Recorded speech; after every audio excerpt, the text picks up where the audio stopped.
नमस्कार, स्वागत है आप सभी का। मैं हूं कृतिका और देश का सबसे भरोसेमंद चैनल डीडी न्यूज पर लेकर हाजिर हूं आपका अपना पसंदीदा शो खबरों का सरपंच न्यूज पंच। और इस कार्यक्रम के जरिए हम हर रोज आप तक पहुंचाते हैं देश दुनिया से जुड़ी तमाम वो खबरें जिन पर रहती है हम सभी की नजर, जो लगातार बनी रहती है सुर्खियों में। और आज न्यूज पंच के जरिए जिन 3 प्रमुख खबरों का करेंगे हम रुख, सबसे पहले करेंगे उन 3 प्रमुख खबरों का रुख। तो आज की 3 प्रमुख खबरों में सबसे पहली और प्रमुख खबर है सुप्रीम कोर्ट से जुड़ी। जी हां, विवादित फैसले पर सुप्रीम कोर्ट नाराज हो गया। हाई कोर्ट की तरफ से ये विवादित फैसला दिया गया था। आखिर क्या ये फैसला है और सुप्रीम कोर्ट की तरफ से क्या टिप्पणी आई है, बताएंगे इस खबर के बारे में विस्तार से आपको कि आखिर क्यों हाईकोर्ट से, इलाहाबाद हाईकोर्ट से नाराज हुआ है सुप्रीम कोर्ट। लेकिन साथ ही जो दूसरी प्रमुख खबर है वो है छत्तीसगढ़ से जुड़ी हुई। जी हां, जहां पर भूपेश बघेल पर नकेल, ईडी के बाद अब सीबीआई की एंट्री हो चुकी है। जी हां, ईडी इससे पहले छापेमार कार्रवाई ईडी की तरफ से की गई और उसके बाद में अब सीबीआई की तरफ से भी ये कार्रवाई की जा रही है। आखिर ये कार्रवाई क्यों हो रही है, कितनी जगह पर ये कार्रवाई चल रही है और क्या है पूरा मामला, बताएंगे इस खबर के बारे में भी विस्तार से आपको। लेकिन साथ ही तीसरी और प्रमुख खबर होगी अंतर्राष्ट्रीय जगत से जुड़ी हुई। जी हां, जहां पर आपको बता दें कि अमेरिका में अब पाकिस्तान के आर्मी चीफ की एंट्री पर बैन की बात कही जा रही है। दरअसल एक ये विधेयक लाया गया है अमेरिका में, और क्या है ये विधेयक और किस तरीके से इससे हो जाएगी पाक आर्मी चीफ की एंट्री बैन, और साथ ही इस विधेयक में और क्या कुछ कहा गया है, बताएंगे इस खबर के बारे में भी विस्तार से आपको। तो चलिए शुरुआत करते हैं आज के न्यूज पंच की प्रमुख खबर के साथ, जहां आपको बता दें कि सुप्रीम कोर्ट ने इलाहाबाद हाई कोर्ट के उस विवादास्पद फैसले पर रोक लगा दी जिसमें कहा गया था कि किसी बच्ची के निजी अंगों को पकड़ना, उसे पुलिया के नीचे खींचकर ले जाने का प्रयास बलात्कार या फिर बलात्कार के प्रयास अपराध नहीं है। दरअसल कुछ दिन पहले एक मामले की सुनवाई करते हुए ये विवादास्पद टिप्पणी हाईकोर्ट की तरफ से की गई, जिसकी चौतरफा आलोचना भी हुई थी, जिसके बाद सुप्रीम कोर्ट ने इस पूरे मामले में स्वतः संज्ञान लिया और फैसले पर आज रोक लगा दी गई। इसके साथ ही कहा कि हाईकोर्ट का ये फैसला जज की असंवेदनशीलता और अमानवीय रुख को दर्शाता है। करेंगे इस पूरे मामले को लेकर चर्चा अपने संवाददाता से, लेकिन उससे पहले आपको दिखाते हैं कि आखिर ये पूरा मामला क्या था।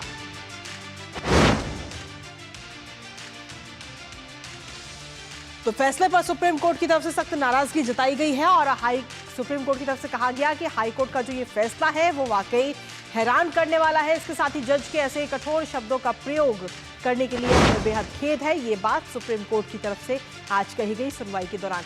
इसके साथ ही कहा गया कि पूरी तरह से असंवेदनशीलता और अमानवीय दृष्टिकोण को ये फैसला जो है हाई कोर्ट का वो दर्शाता है कि किस तरीके से अमानवीय दृष्टिकोण है। साथ ही सुप्रीम कोर्ट ने अपनी टिप्पणियों में ये भी कहा कि विवादित फैसले में की गई टिप्पणियों पर दुख है। जो टिप्पणियां हाई कोर्ट की तरफ से की गई, जो विवादास्पद टिप्पणियां थी, जिनकी चौतरफा आलोचना भी हुई, और साथ ही सुप्रीम कोर्ट ने कहा कि फैसला लिखने वालों में संवेदनशीलता की कमी थी, यानी कि संवेदनशीलता उनके अंदर नहीं थी। ये बात सुप्रीम कोर्ट की तरफ से कही गई। साथ ही सुप्रीम कोर्ट ने यह भी बताया कि ये जो फैसला लिया गया वो जल्दबाजी में सुनाया हुआ फैसला नहीं है, क्योंकि जल्दबाजी में ये फैसला नहीं सुनाया गया, बल्कि सुनवाई के लिए 4 महीने तक इस फैसले को रिजर्व रखा गया और उसके बाद 17 मार्च को ये फैसला सुनाया गया। और 17 मार्च को जब ये फैसला सुनाया गया तो इस तरीके की विवादित टिप्पणी की गई। हालांकि फिलहाल इलाहाबाद हाईकोर्ट के इस विवादित फैसले पर सुप्रीम कोर्ट की तरफ से रोक लगा दी है। आगे चलते हुए आपको बताते हैं कि आखिर ये पूरा मामला क्या था और हाईकोर्ट की तरफ से क्या कुछ टिप्पणी उस दौरान की गई थी। दरअसल उत्तर प्रदेश के कासगंज इलाके की ये पूरी घटना सामने आई थी और ये घटना कोई आज की नहीं, बल्कि आपको बता दें कि साल 2021 में ये पूरी घटना उस दौरान सामने आई थी। साल 2021 में जब नाबालिग लड़की के साथ ये पूरी घटना हुई थी और उस पूरे मामले में ये सुनवाई इलाहाबाद हाईकोर्ट की तरफ से की गई। कासगंज के विशेष जज की कोर्ट में ये याचिका दायर की गई थी और याचिका पर सुनवाई हुई। उसके बाद में जो आरोपी थे उन्होंने इलाहाबाद हाईकोर्ट का रुख किया था। लड़की की मां ने इस पूरे मामले में पोक्सो एक्ट के तहत ये पूरा मामला जो है वो दर्ज कराया था। लड़की के साथ जिस तरीके से छेड़छाड़ हुई, उसके अंगों को छेड़ा गया और साथ ही कई सारी चीजें इस दौरान सामने आई। अभियुक्तों ने इलाहाबाद हाईकोर्ट में अपनी याचिका उसके बाद में दाखिल की गई, जिसके बाद ये पूरा मामला पहुंच के इलाहाबाद हाईकोर्ट और इलाहाबाद हाईकोर्ट की तरफ से जब सुनवाई हुई तो इस सुनवाई में कहा गया कि सीधे तौर पर कि ये मामला गंभीर यौन हमले के तहत आता है। इसके साथ ही आपको बता दें कि इलाहाबाद हाईकोर्ट की तरफ से जो फैसला था वो आपको बता रहे हैं, जिसमें कहा गया कि नाबालिग को गलत ढंग से पकड़ना और पुलिया के नीचे खींचना ये रेप की कोशिश नहीं है। ये बात जस्टिस राम मनोहर मिश्रा की तरफ से कही गई, ये टिप्पणी की गई। तो कुल मिलाकर देखिए तो अब इस टिप्पणी को लेकर लगातार विवादास्पद बयान जो दिया गया उसको लेकर सुप्रीम कोर्ट ने फिलहाल रोक लगा दी है। तो इसके साथ ही आपको बता दें कि साबित होना चाहिए कि तैयारी के साथ रेप की कोशिश हुई, ये बात कही गई इलाहाबाद हाईकोर्ट की तरफ से। इसके साथ ही इलाहाबाद हाईकोर्ट ने कई बातों का और जिक्र किया। इलाहाबाद हाईकोर्ट ने आपको बता दें कि 17 मार्च को जब ये पूरे मामले की सुनवाई हुई तो उस दौरान एक केस में आरोपियों को नए समन के सीधे तौर पर आदेश दे दिए गए। हाईकोर्ट ने ट्रायल कोर्ट के आदेश में भी बड़ा बदलाव किया है। जो आदेश ट्रायल कोर्ट की तरफ से दिया गया था उस आदेश में भी बड़ा बदलाव कर दिया। कई सारी धाराएं बदल दी, जिसमें से रेप केस में आईपीसी की धारा 376 और पोक्सो की धारा 18 को हटा दिया गया और इन धाराओं को हटाने के अलावा दूसरी धारा इसमें जोड़ी गई। रेप से हल्के आरोपों वाली आईपीसी की धारा 354 बी इसमें लगाई गई है और इसके साथ ही पोक्सो की धारा 18 को भी हल्की धारा में 9-10 की जो धारा थी उसमें इसको बदल दिया गया। तो ऐसे में अब कहीं ना कहीं इस पूरे मामले को लेकर अब ये जरूर नजर आ रहा है कि सुप्रीम कोर्ट ने जब स्वतः संज्ञान इस पूरे मामले पर लिया और साथ ही इस फैसले पर रोक लगा दी है। हालांकि अब आगे क्या कुछ होगा उस पर नजर हमारी लगातार बनी रहेगी, लेकिन इसी के साथ हमारे सहयोगी विकास सारथी इस वक्त जुड़ रहे हैं, सीधा उन्हें करेंगे। विकास, क्या कुछ ताजा अपडेट है आपके पास में? आज जो ये अहम सुनवाई हुई, हालांकि इस पूरे मामले को लेकर चौतरफा निंदा भी इसकी की गई, कई लोगों की तरफ से प्रतिक्रिया इस पूरे मामले को लेकर आई जब हाईकोर्ट की तरफ से टिप्पणी की गई और अब सुप्रीम कोर्ट ने भी स्वतः संज्ञान लेके इस पूरे फैसले पर रोक लगा दी है। बिल्कुल, देखिए सुप्रीम कोर्ट में ये मामला इससे पहले यानी परसों भी आया था और उस वक्त एक जनहित याचिका दायर करके सुप्रीम कोर्ट से हस्तक्षेप की मांग की गई थी। हालांकि उस पिटीशन की पुअर ड्राफ्टिंग और जो भी उसमें ग्राउंड्स दिए गए थे उससे नाखुश कोर्ट ने इस पर सुनवाई से इनकार कर दिया था। लेकिन उसके बाद जस्टिस BR गवई की बेंच ने खुद इस मामले का स्वतः संज्ञान लेते हुए ये सुनवाई आज की, जिसके बारे में अभी आपने बताया कि उन्होंने कहा कि बहुत ही दुर्भाग्यपूर्ण है और इसमें बहुत असंवेदनशीलता दिखाई गई है हाई कोर्ट की तरफ से, जिसमें कि आप ये देखें कि पीड़ित की उम्र कितनी है, 11 साल की वो बच्ची है और उसमें कोर्ट की इस तरह की टिप्पणियां और इस तरह से इंटरप्रिटेशन करना पूरे वाकये का कि यहाँ पर रेप अटेम्प्ट की कोई बात स्थापित नहीं हो रही है और कहीं पर आरोपियों की ये मंशा साबित नहीं हो रही है, इस तरह की टिप्पणियां हाईकोर्ट ने की थी। लेकिन सुप्रीम कोर्ट ने इन्हें गैर जरूरी, अमानवीय और असंवेदनशील बताते हुए इस आदेश पर रोक लगा दी है और इसके साथ ही सुप्रीम कोर्ट ने जो इस मामले में आरोपी हैं उनको नोटिस जारी किया है, केंद्र सरकार और उत्तर प्रदेश सरकार को भी नोटिस जारी किया गया है। तो इसमें जो अब आगे सुनवाई होगी और सुप्रीम कोर्ट अगर उचित पाएगा, जैसा कि कोर्ट के रुख से अभी तक लगता है, तो वो वापस से इन्हीं सेक्शंस को रीइंस्टेट करने के, वापस से लगाने के लिए ट्रायल कोर्ट को निर्देश दे सकता है। लेकिन ये सब सुनवाई के अंत में होगा। फिलहाल एक बड़ी बात सुप्रीम कोर्ट की तरफ से है वो ये है कि इस आदेश में कोर्ट ने काफी गलतियां पाई हैं और ये जिस तरह से इंटरप्रिटेशन इलाहाबाद हाई कोर्ट का था वो उसको कोर्ट ने बिल्कुल भी जायज नहीं माना है और इसीलिए इस पर रोक लगा दी गई है। लेकिन इसके साथ ही जो धाराएं बदली गई हाईकोर्ट की तरफ से, इलाहाबाद हाईकोर्ट ने कुछ धाराओं में भी बदलाव किया, जिसमें पोक्सो की धारा को बदला गया, पोक्सो की धारा 18 को हटा करके 9-10 जोड़ दिया गया। इसके अलावा जो दूसरी धारा है उनमें भी बदलाव किया गया। तो इसको लेकर भी क्या किसी प्रकार की प्रतिक्रिया सुप्रीम कोर्ट की तरफ से दी गई है?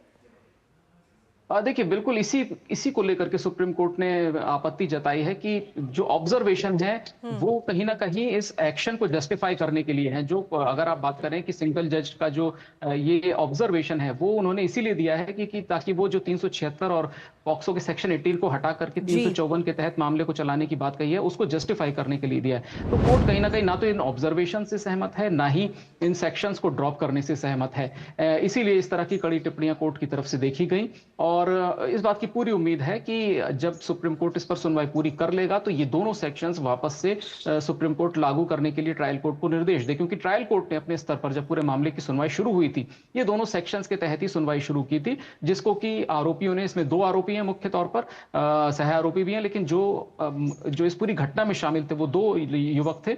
उन दोनों ने इलाहाबाद हाईकोर्ट का रुख किया था, अपील दायर करके ये मांग की थी कि 376 का सेक्शन हटाया जाए। उसके चलते ये पूरा आदेश इलाहाबाद हाईकोर्ट की तरफ से आया था। चलिए, फिलहाल बहुत बहुत शुक्रिया विकास सारथी, तमाम अपडेट्स हमारे साथ साझा करने के लिए। इस पर आप अपनी नजर लगातार बनाए रखिएगा। और इसी के साथ न्यूज पंच में अब अगली महत्वपूर्ण खबर का रुख कर लेते जो है छत्तीसगढ़ से, जहां आपको बता दें कि छत्तीसगढ़ के पूर्व मुख्यमंत्री और कांग्रेस के वरिष्ठ नेता भूपेश बघेल की मुश्किलें फिलहाल कम होती नजर नहीं आ रही हैं।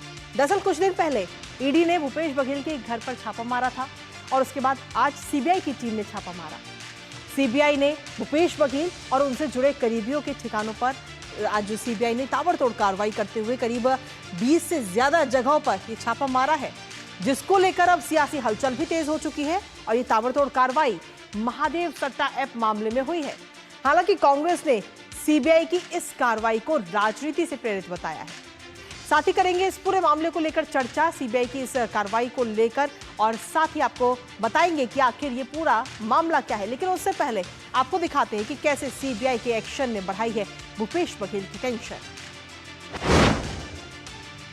तो सीबीआई का ये एक्शन जिससे बघेल को हो रही है टेंशन, ये बात कही जा रही है क्योंकि पूर्व सीएम भूपेश बघेल कहीं ना कहीं मुश्किलों में फंसते हुए नजर आ रहे हैं। भूपेश बघेल के घर पर सीबीआई की टीम आज पहुंचती है और रेड करती है। ये छापामार कार्रवाई आज की गई और इसके साथ ही आपको बता दें कि सिर्फ एक नहीं बल्कि कई जगहों पर यह कार्रवाई हुई, जिसमें खास तौर पर रायपुर और भिलाई में जो उनका आवास है, जो उनका घर है, वहां पर एक छापामार कार्रवाई की गई है। सीबीआई की कार्रवाई के विरोध की आशंका भी नजर आई है। सीबीआई की तरफ से जो कार्रवाई की गई उसके विरोध की भी आशंका इसमें साफ तौर पर नजर आई। साथ ही आपको बता दें कि घर के बाहर भूपेश बघेल का जो घर है, वो घर के बाहर भारी पुलिस बल भी तैनात है और साथ ही सीबीआई ने आज रेड मारी है, लेकिन उससे पहले ईडी भी जांच कर चुकी है इस पूरे मामले को लेकर के। आखिर किस मामले को लेकर ये छापेमारी चल रही है उस पर भी एक बार नजर डाल लेते हैं।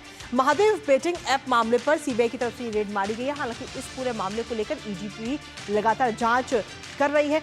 इसके साथ ही आपको बता दें कि ऑनलाइन सट्टेबाजी का ऐप है महादेव बेटिंग ऐप, और इसको लेकर कई सारी खबरें भी निकलकर सामने आई थी। साथ ही बघेल सरकार पर ऑनलाइन सट्टे के गंभीर आरोप लगे थे। हालांकि फिलहाल अभी ये पूरा मामला जो है वो जांच का विषय है। इस पूरे मामले में जांच हो रही है, लेकिन साथ ही ईडी ने जब इस पूरे मामले पे कार्रवाई की थी, छापामार कार्रवाई, तो उस दौरान ईडी ने 2 नवंबर को रायपुर में 5.39 करोड़ कैश जो है वो जब्त किया था। और ईडी की तरफ से कहा गया था कि कांग्रेस ने चुनाव अभियान में इस कैश का इस्तेमाल किया, ये बात कही गई थी। आखिर महादेव बेटिंग ऐप है क्या, एक बार वो भी आपको बता देते हैं। ऑनलाइन सट्टेबाजी के लिए इस ऐप को बनाया गया था महादेव बेटिंग ऐप, और इसके साथ ही ऐप के जरिए खेलों और चुनावों में अवैध सट्टेबाजी इस ऐप के जरिए की जा रही थी, लगाई जा रही थी। अवैध सट्टे नेटवर्क के जरिए इस ऐप का पूरा जो जाल है वो फैला, और उसके बाद में कहीं ना कहीं सबसे ज्यादा खाते जो है वो छत्तीसगढ़ में ही इस ऐप के जरिए खोले गए हैं। और ऐप में धोखाधड़ी का पूरा जो खाका है वो तैयार किया गया इस ऐप को लेकर के। हालांकि इसके बाद में कई सारे लोगों को लगातार जांच भी चल रही है। इसके साथ ही आपको बता दें कि यूजर को शुरुआत में फायदा होता है और बाद में सिर्फ नुकसान होता है। इस ऐप एल्गोरिदम के तहत 30% ग्राहकों की जीत संभव थी इस ऐप के जरिए, यानी कि आप पैसा लगाइए और पैसा को और ज्यादा किया जाएगा, ये बात इस ऐप के जरिए कही जा रही थी।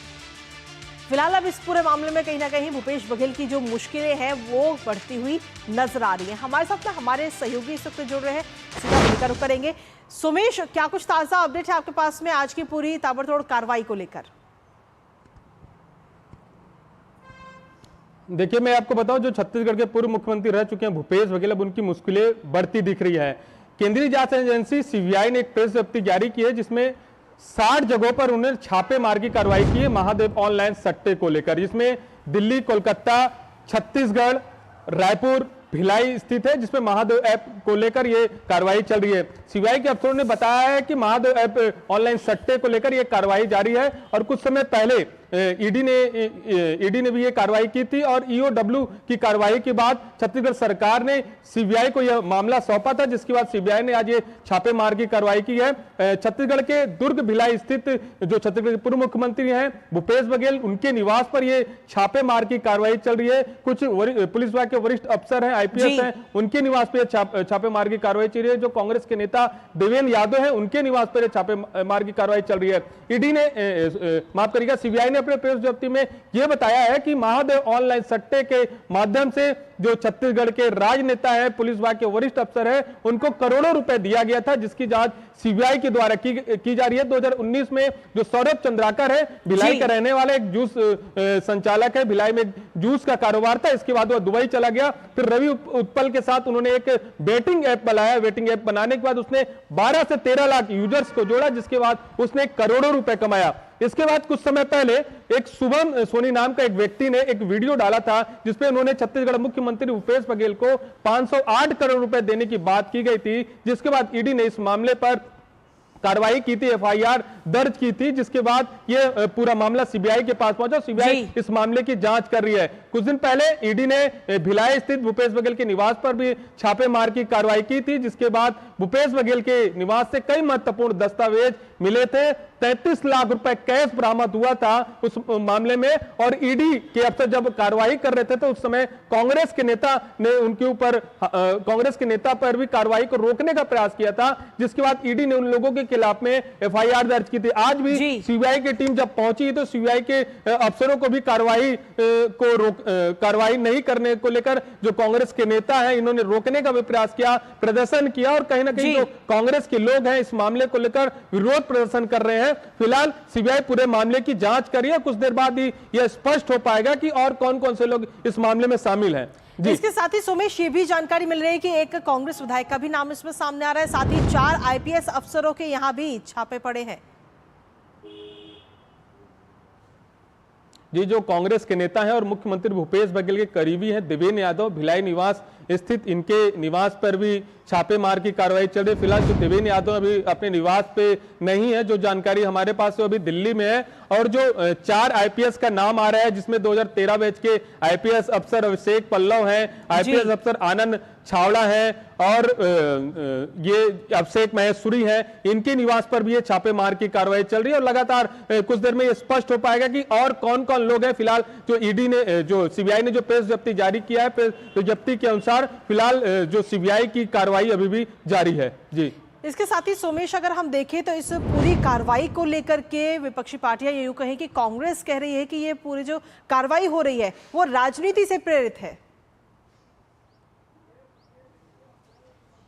आपने देखा होगा कि जब छत्तीसगढ़ में जब कांग्रेस की सरकार थी, जब विधानसभा चुनाव हो रहा था तो उस समय 3 प्रमुख मुद्दे थे, जिसमें शराब घोटाला था, महादेव घोटाला था। ये मुद्दा उस समय सबसे बड़ा सुर्खियों में था। जिसके बाद आज जो कार्रवाई हो रही है, महादेव ऐप सट्टे को लेकर यह कार्रवाई हो रही है। और यह भी आरोप है कि इस पर जो आईपीएस अफसर हैं, कांग्रेस के नेता हैं, इनको करोड़ों रुपए महादेव ऐप सट्टे के प्रमोटरों ने दिया गया। जिसके बाद यह कार्रवाई सीबीआई आज कर रही है और कुछ देर बाद यह स्पष्ट होगा कि इसमें और कौन कौन लोग शामिल हैं। फिलहाल इस मामले की जांच अभी भी जारी है।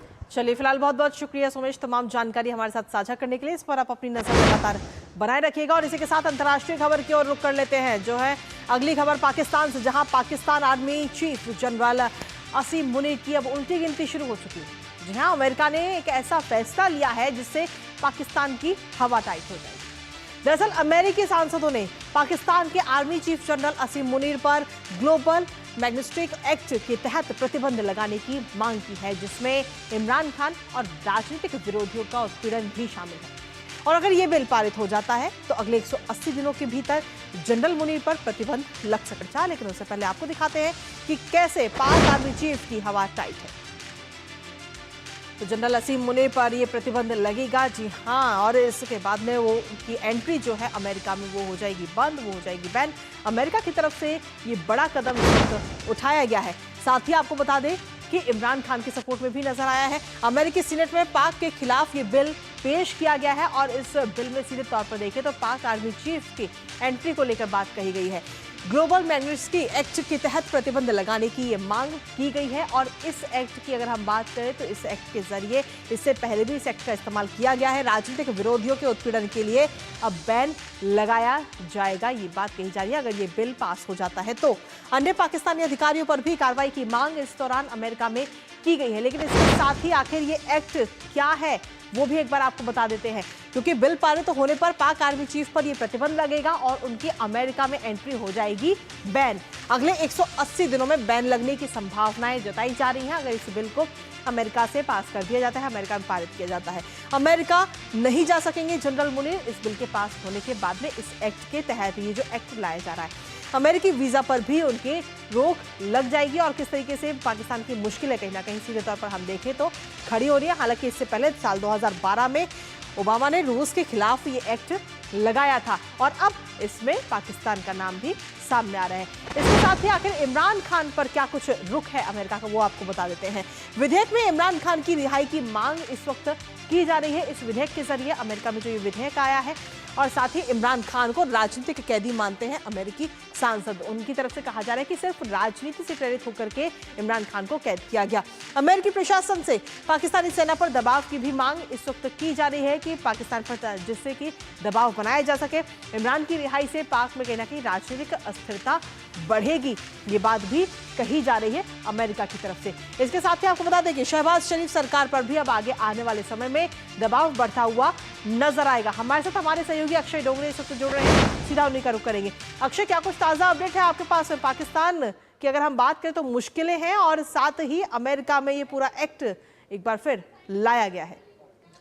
बिल्कुल कृतिका, आपने ठीक कहा कि जिस तरह से ये बिल लाया गया है सेनेट के सामने, उससे पाकिस्तान की मुश्किलें तो बड़ी ही है, लेकिन एक तरह से एक्सपोज एक बार फिर से पाकिस्तान हो चुका है कि किस तरह मिलिट्री का इस्तेमाल करके वहाँ पर जो डेमोक्रेसी, जो नाम की डेमोक्रेसी चलती है, उसको किस तरह से दबाया जा रहा है। और अगर ये बिल की बात की जाए तो एक बाई पार्टीसन बिल है, यानी कि कोई एक पार्टी नहीं है, बल्कि रिपब्लिकन और डेमोक्रेट पार्टी दोनों के जो सेनेटर्स हैं उन्होंने साथ मिलकर ये बिल पेश किया है। और अगर हिस्टोरिकली देखा जाए तो कई सारे केवल कुछ ही ऐसे बिल होते हैं जिनको दोनों पार्टियों का समर्थन होता है। और अगर ये आसिम मुनीर के ऊपर अगर प्रतिबंध की अगर बात की जाए तो उसमें एक तरह से देखा जा रहा है कि दोनों पार्टियां, चाहे वो रिपब्लिकन पार्टी हो या फिर डेमोक्रेट पार्टी हो, दोनों साथ मिलकर अपना रुख साफ कर चुके हैं कि जो जनरल है वहाँ के आसिम मुनीर, वो किस तरह से वहाँ पर अपने जो पॉलिटिकल अपोनेंट्स हैं उनका दमन कर रहे हैं, उनके ऊपर ऑपरेशन कर रहे हैं। और किस तरह से इमरान खान जो वहाँ के पूर्व प्रधानमंत्री हैं उनके ऊपर उनको जिस तरह से जेल में रखा गया है या फिर उनके ऊपर जिस तरह से सजा के बाद सजा आ रही है, वो कहीं ना कहीं इन्फ्लुएंस्ड है। हालांकि ये पूरी दुनिया जानती है कि पाकिस्तान में डेमोक्रेसी महज एक दिखावा है, असली रूल वहाँ पर मिलिट्री करती है, मिलिट्री के अलावा ISI करती है। तो इसी जो झूठ का प्रोपेगेंडा एक तरह से पाकिस्तान चलाता रहा है ताकि वो चाहे FATF की ग्रे लिस्ट हो या फिर अन्य तरीके के जो प्रतिबंध उनसे बाहर आ सके, लेकिन उसकी जो चाल है वो कामयाब नहीं हो पा रही है। और इसका सीधा साधा उदाहरण इस चीज़ में देखने को मिलता है कि पाकिस्तान आर्मी के जो अध्यक्ष है, यानी कि जो जनरल है, उनके ऊपर सीधे सीधे प्रतिबंध लगाने की अब बात खुद अमेरिका कर रहा है। लेकिन इसके साथ ही क्या इसको लेकर अभी तक पाकिस्तान की तरफ से किसी प्रकार की प्रतिक्रिया सामने आई है?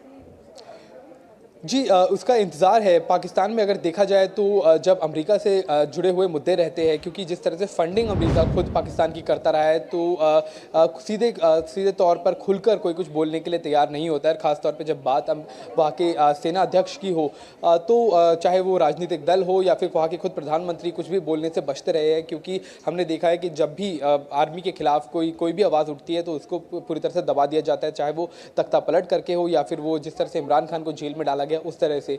तो प्रतिक्रिया कोई नहीं आई है, लेकिन जाहिर तौर पे एक चीज़ साफ हो चुकी है कि जिस तरह से सेनेट में ये बिल लाया गया है वो दोनों पार्टियों की तरफ से लाया गया है, जिसका मतलब ये है कि इस बिल को पास होने में ज़्यादा कोई समस्या नहीं आने वाली है। और अगर ऐसा होता है तो पाकिस्तान की आर्मी के लिए एक बहुत बड़ा झटका हो सकता है।